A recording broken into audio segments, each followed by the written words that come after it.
দেশের মুসলমানদের আদর্শ নীতিকে সামনে রেখে আপনাদের আইন প্রণয়ন করা উচিত, কোর্টে কাজ করা উচিত। কিন্তু দুঃখের বিষয় হলো ৯২ মুসলমানদের দেশে যারা শাসক ছিল তারা মুসলমানদের দিকে করতে পারে, বরং সবসময় তাদের মাথার মধ্যে চিন্তা ছিল, ভাবনা ছিল ইসলামকে কিভাবে ধ্বংস করা যায়। আজকে প্রত্যেকটা প্রাইমারি স্কুলে যে গানের শিক্ষক নিয়োগের বিজ্ঞাপন জারি করা হয়েছে,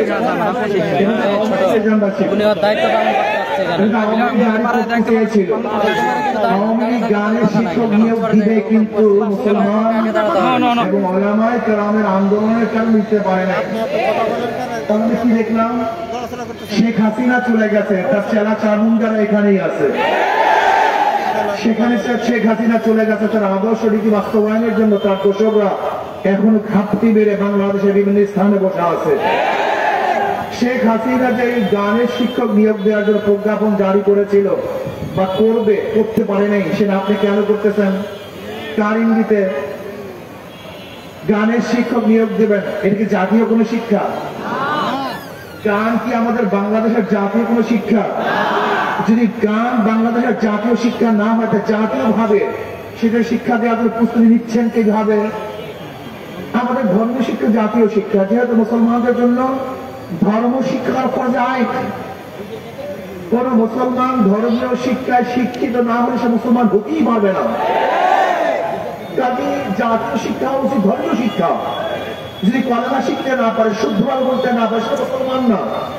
সূরা ফাতিহা সূরা যদি শুদ্ধভাবে পড়তে না পারে, তাকে নামাজই হবে না। এটা নবী আলাইহিস সালাতু ওয়াস সালাম বলেছেন, প্রত্যেকটা নর নারীর উপরে দ্বীনি ইলম শিক্ষা করা ফরজ আইন। কাজে বেরোয় বসে মুসলমানদের দেশে ফরজ আইন কি শুরু করছে? সরকারের দায়িত্ব, এই দায়িত্ব সরকারকে পালন করতে হবে। কাজে প্রত্যেকটা ধর্মীয় শিক্ষা, ইসলাম শিক্ষা দেওয়ার শিক্ষক নিয়োগ দিতে হবে। যদি নিয়োগ দিতে না চান, তাহলে আমি সরকারকে বলবো আপনাকে নিয়োগ দেওয়ার জন্য বাধ্য করবো। আমরা দেখেছি আপনি নিরাপত্তা হারিয়ে ফেলেছেন।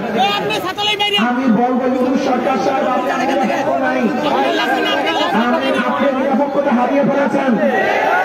আন্দোলন করেছি আমরা, সংগ্রাম করেছি আমরা, রাস্তায় ছিলাম আমরা, বুলেটের সামনে ছিলাম আমরা, ট্যাঙ্কের সামনে ছিলাম আমরা, রাস্তায় জীবন দেওয়ার জন্য প্রস্তুতি নিয়েছিলাম আমরা। আর আপনি কাদেরকে নিয়ে ঘোরাফেরা করেন? যারা স্পষ্ট বলেছে এই ছাত্র জনতার আন্দোলনের সাথে আমরা সম্পৃক্ত না, আপনি তাদেরকে গুরুত্ব দিবেন। আর যারা রাস্তায় নেমেছিল জীবন দেওয়ার জন্য, তাদেরকে আপনি উপেক্ষা করে চলবেন। আপনি নিরপেক্ষ নন, আপনি নিরপেক্ষতা হারিয়ে ফেলেছেন, কোন একটা দলের দিকে ঝুঁকে পড়েছেন। আপনি জানেন বাংলাদেশের মানুষ যদি জাগ্রত হয়, কোন জালেমকে কোনদিন রক্ষা করে না, রক্ষা করতে দেবে ইনশাআল্লাহ। আমি স্পষ্ট ভাষা বলে যেতে চাই, বাংলাদেশের প্রত্যেকটা শিক্ষা প্রতিষ্ঠানে, কওমি মাদ্রাসা সহ যে সমস্ত আলেম সহি আকীদা বিশ্বাসী, সহি শুদ্ধভাবে কোরআন তেলাওয়াত করতে পারে, এরকম শিক্ষককে নিয়োগ দিতে হবে। বাংলাদেশের 92% মুসলমানদের অর্থে পরিচালিত দেশের মধ্যে কোন অবস্থাতেই গানের শিক্ষক নিয়োগ দেওয়া যাবে না। প্রজ্ঞাপন বাতিল করবেন। যদি এরপরও দুঃসাহস দেখান, যদি বাংলাদেশের প্রাইমারি লেভেলে আপনি গানের শিক্ষক দেওয়ার দুঃসাহস দেখান, তাহলে বাংলাদেশের জনগণ ঐক্যবদ্ধ হয়ে আপনার চেয়ার দিয়ে নামিয়ে দেবে ইনশাআল্লাহ। আপনি চ্যালেঞ্জ দিতে পারেন আমাদের থেকে। আমি চ্যালেঞ্জ দিলাম, আজকে বাইতুল মুকাররমে যে সমস্ত মানুষগুলি নামাজ পড়েছে, আল্লাহকে সিজদা দিয়েছে, যদি আমরা এই বাইতুল মুকাররমের মানুষগুলি, মুসল্লিগুলি যদি ঐক্যবদ্ধভাবে আন্দোলন করি, তাহলে ইউনূস সাহেব আপনি একদিনও টিকতে পারবেন না।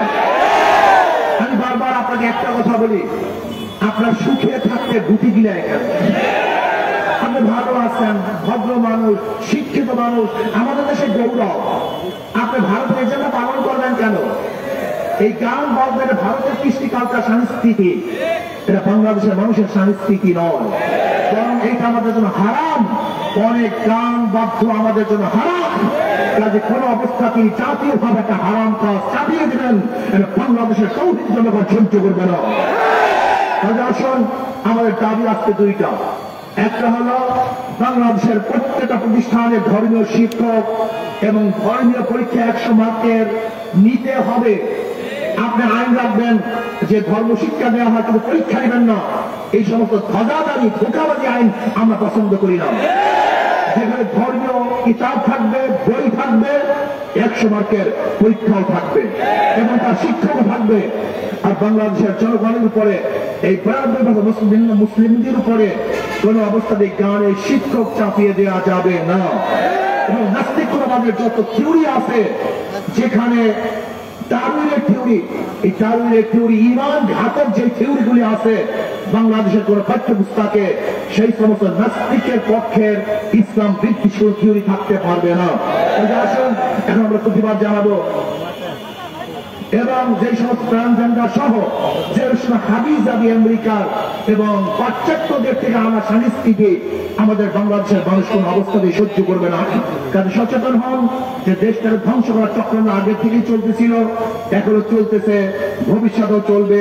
আর বাংলাদেশের মুসলমান আগে থেকে সজাগ ছিল, এখনো সজাগ আছে, ভবিষ্যতে ইনশাআল্লাহ তারা সজাগ থাকবে। আন্দোলন সংগ্রাম করে সমস্ত পাগলদের সমস্ত কালো হাতকে ভেঙে চুরমার করে ফেলবে ইনশাআল্লাহ।